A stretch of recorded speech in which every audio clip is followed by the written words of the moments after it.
From Islam Makhachev to Stephen Thompson, many people claim that Jon Jones won't be the man of the match at the UFC 285. He won't even take back his position at the top of the pound-for-pound list. Jon Jones used to be the best of the best, but that was before he went on hiatus. It's been some time since his last fight, and now things have changed. Currently, the man at the top is Islam Makhachev. He won against Alexander Volkanovski just recently. And still the undisputed UFC lightweight champion of the world. And man, did that fight get the hype. For weeks, it was the only thing people could talk about. And now, it's over. Islam won, which means that he's the one on top, the pound-for-pound king. Beautiful binding of the legs there. This is the speciality of this team, really. What's he getting, Dan? There's the wrist bar. What's it called? The Dagestani handcuff. Dagestani handcuff, man. You're on it, Paul. And that's all you, Dan. Still, Jon's returning, and many people believe that this is the end of Islam's reign. Well, not so fast. He isn't going down so easily. Makhachev believes that fans won't be too impressed by Jones, which may be true. I mean, don't you remember when his lawyer posted a picture of him? And let's just say UFC fans were not impressed. Most of the comments were about how weak he looked and how he won't be able to make it into the heavyweight division. If Jon wants to dominate the heavyweight division as he did the lightweight, he'll have to work hard, and the 3-year hiatus doesn't really help. So it's very likely that despite his success in the lightweight division, he won't be as impressive now. Or maybe he'll prove everyone wrong and absolutely eliminate every fighter on his way to the top. Well, if that's the case, things are going to be interesting in the next few years. But for now, we'll just have to wait and see. After all, Islam doesn't believe that Jon will be able to take his place. He said that there was no questioning that Jon was a great fighter. In fact, he is one of the best. He always has hard fights and he doesn't back down. His last fight in the octagon is a perfect example of that, when he defended his championship against Dominic Reyes. And let me tell you, that was a fight that kept you on your toes throughout. And in the end, Jon won by a split decision. Unanimous decision. And still the undisputed UFC light heavyweight champion of the world.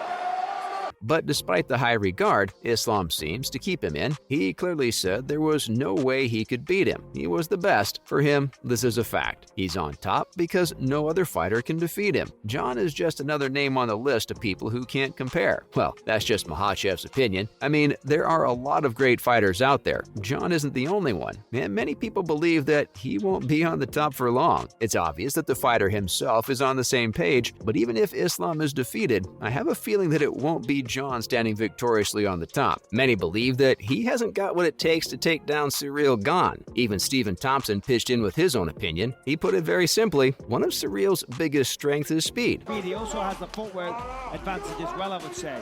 I think the power, it certainly goes to Rosenstruik, and when he lets it go, he's very, very scary.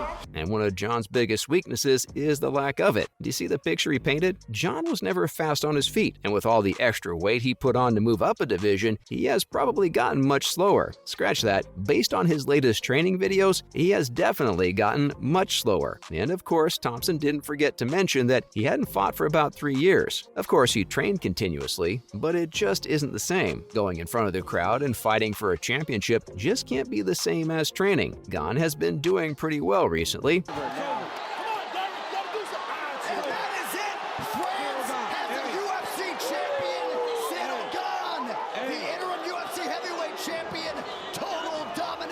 On the road tonight. While Jon has been largely inactive. Well, let's just say Stephen isn't the only one that thinks it won't end well for him. Daniel Cormier seems to think that Jon has ended up with an even harder fight. Before the UFC 285, Jon was supposed to face Francis Ngannou until it was announced that he was being released from the UFC. After his new fight with Cyril was announced, it ended the long-awaited super fight between Jon and Francis. Well, this is already a pretty disappointing development for fans, but according to Daniel, they aren't the only ones who should be worried. Apparently, Cyril is a much bigger threat to Jon than Francis ever was. On his YouTube channel, he said that the Jon versus Francis fight was his most anticipated fight due to all the dangers Francis posed to Jon with his power and everything. He's fighting at range, Arlovski fires, just misses, and Gane comes over the top of the left, and boom, beautiful follow-up to his counter with that right hand. Well, it's not as if John hasn't witnessed that kind of power in the past. Oh, he's seen power all right. It's just that it's nothing like the power that Francis possessed. Harris, as they bring in guys Oh,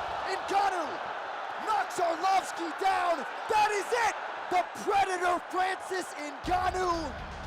Now, without ever going against Francis, he has to go against an even more difficult opponent. As per Daniel, the biggest problem is that John's fighting style is a bad fit for Ciryl. John doesn't move a lot during his fights. He tends to stay stationary and uses his long weapons to his advantage to take control of his opponents. He doesn't move around to create angles. Now, the problem is that that's exactly what Ciryl is doing. He's a big guy who's got many of the same qualities as John, but with the added skill of agility.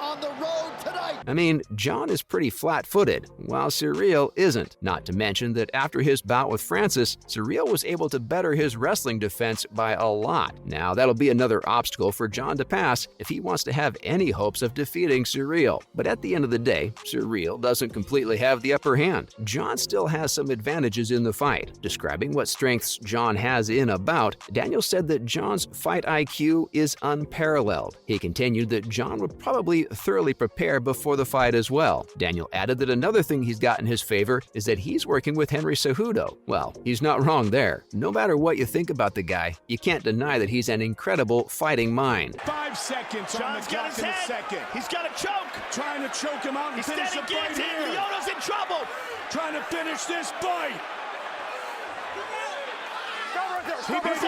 John Jones remains. There aren't many people like him in the history of sports. Well, Daniel's got a lot to say about John's fight, and we should probably listen. No doubt he knows John well, considering they fought a number of fights in one of the main rivalries of the 2010s. There was even a time when Daniel ended up in a situation much like John's, fighting for a vacant title. Keeping that in mind, he gave his former rival some advice. He told him that if he does end up winning, he's going to need some thick skin. Daniel thinks it's ironic that John is now in the same situation that he was once in. He recalled how he was treated after he won the belt. Looks like he's already told John to prepare in case he does win, because people will be unrelenting. He warned that the situation about him not being able to fight against Francis could easily be turned into an excuse to doubt his ability. People could accuse him of not being the real champion simply because he didn't fight and win against Francis. But I guess he'll only need to worry about that if he ends up winning the upcoming fight. We'll have to wait and see how this all plays out. Well, this is all for why fans won't be impressed by Jon Jones' fight against Ciryl Gane and how Ciryl has the upper hand in the fight. See you in the next one.